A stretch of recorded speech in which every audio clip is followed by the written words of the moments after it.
Il est bien plus difficile de vaincre le refroidissement de l'ardeur, le manque d'entière fidélité que n'importe quelle tentation. Vaincre le péché est une chose possible. Ne pas se refroidir après s'être lassé en naviguant sans cesse contre le vent est presque impossible. Si au commencement, le Seigneur nous a contraints, nous a ordonné de marcher dans cette voie, si le Seigneur nous a commandé de traverser la mer pour atteindre l'autre rive, pouvons-nous cesser d'avancer? Prenons garde, même si nous nous arrêtons tout simplement. Le courant et le vent nous emporteront loin du Seigneur. Souffrons au lieu de dériver. Au point où nous sommes parvenus, nous avons besoin d'être encouragés par le Seigneur. De même que Paul encouragea Timothée. Je te rappelle de ranimer le don de grâce de Dieu qui est en toi. 2 Timothée 1,6. Que notre premier amour puisse être ranimé. L'écrivain de l'Épître aux Hébreux semblait être conscient que quelques-uns des frères paraissaient ne pas l'atteindre. Ce repos, Hébreux 4,1. C'est-à-dire que leur amour envers le Seigneur paraissait s'affaiblir.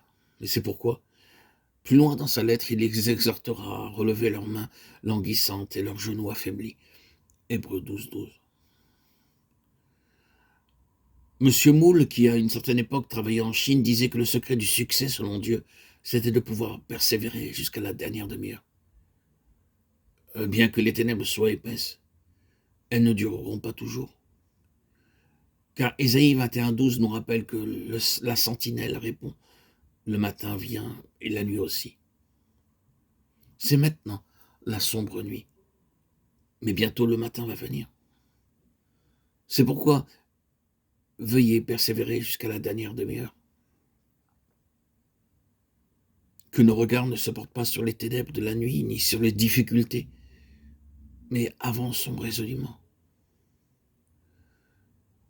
Il n'y aurait aucun gain à cesser d'avancer aujourd'hui.